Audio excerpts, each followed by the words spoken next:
What's your name? My name is Sagrika Jana. Where are you from? I'm basically from Odisha. Odisha. Yes. Odisha నుంచి ఈ కాలేజ్కి ఎలా ఎవరు refer చేశారు? Actually, నేను పుట్టింది ఇక్కడి నుంచి కాబట్టి many of my seniors who have got an abroad placement వాళ్ళు నాకు రిఫర్ చేశారనమాట. Sun College it's the best choice for your career and నీకు బెస్ట్ ఆపర్చునిటీస్ ఉంటాయి కాబట్టి I would like to suggest. So అలా వచ్చాను. ఓకే.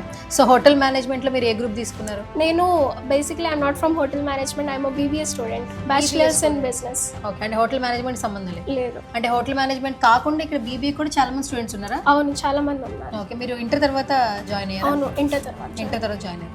BBA ఇంపార్టెన్స్ ఏంటి అసలు? BBA ఏ బిజినెస్ కైనా అది let it be hotel industry తీసుకుంటాం. హోటల్ ఇండస్ట్రీ అయినా ఆ మేనేజ్మెంట్ ఎలా చేయాలంటే అది బిజినెస్ నేర్పిస్తారు కాబట్టి BBA ముఖ్యం. ఆ అకౌంట్స్ ని హ్యాండిల్ ఎలా చేయాలి, ఫైనాన్స్ ని ఎలా హ్యాండిల్ చేయాలి అవన్నీ నేర్పించింది BBA. ఇప్పుడు లెటెస్ట్ టేక్ IT సెక్టర్ అని, IT సెక్టర్స్లో కూడా ఇప్పుడు సాఫ్ట్వేర్ డెవలపర్స్ ఉంటారు, వాళ్ళు డెవలప్ చేస్తారు, బట్ వాళ్ళకి హైర్ చేసింది ఎవరు? HRs. That's what BBA teachers అసలు. ఓకే. మరి BBA చదువుకునే వాళ్ళకి కోర్స్ మీద ఇంట్రెస్ట్ ఉన్న వాళ్ళకి సన్ ఇంటర్నేషనల్ కాలేజ్ గురించి ఏం చెప్తారు మీరు? లైక్ BBA బయట కాలేజెస్లో ఏమంటారంటే ఎక్కువ స్కోప్ లేదా అంటారు BBA అని చెప్తే, బట్ ఇక్కడ మాకేంటి ప్రాక్టికల్ నాలెడ్జ్ ఎక్కువ చెప్తారు.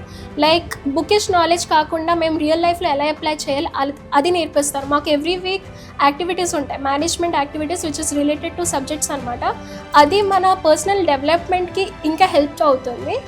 అండ్ ఇప్పుడు నేను యాజ్ అ జీరో బ్యాక్గ్రౌండ్ నుంచి వచ్చాను, కానీ ఇప్పుడు నా కమ్యూనికేషన్ స్కిల్స్ కానీ క్లయింట్ని ఎలా నేను కన్విన్స్ చేయాలి కానీ అది చాలా నేర్పించారనమాట. సో BBA ఎన్ని ఇయర్స్ ఉంది?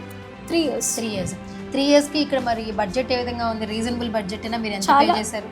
పర్ సెమిస్టర్ మాకు 60K ఫీజు ఉంటుంది కాబట్టి ఇంకా ఇంక్లూడింగ్ ఆ 60Kలోనే మాకు ఫెస్ట్స్ ఉంటాయి, ఎక్స్ట్రా కరిక్యులర్ యాక్టివిటీస్ ఉన్నాయి, అండ్ ఆశా మ్యామ్ స్పెషలీ చాలా సపోర్ట్ చేస్తారు. So it's very affordable. మరి ఇక్కడే హాస్టల్ స్టే ఉండాలి. హాస్టల్ రెంట్స్ ఎలా ఉంటాయి? హాస్టల్ రెంట్స్ AC వాళ్ళకి 1 lakh ఉంటుంది, నాన్ AC వాళ్ళకి 75K ఉంటుంది, అండ్ ఫుడ్ కూడా చాలా బాగుంటుంది, అండ్ ఎన్విరాన్మెంట్ కూడా చాలా బాగుంటుంది అనమాట. క్లీన్లీనెస్ ఉంటుంది, హైజీనిక్గా ఉంటుంది, అండ్ మాకున్న వార్డెన్స్ కూడా చాలా యాజ్ అ హాస్టలర్ వాళ్ళు చాలా ఫ్రెండ్లీగా ఉంటారు, అంటే ఇంట్లో ఉన్న ఫీలింగ్ ఇస్తారనమాట. So I'm happy with that.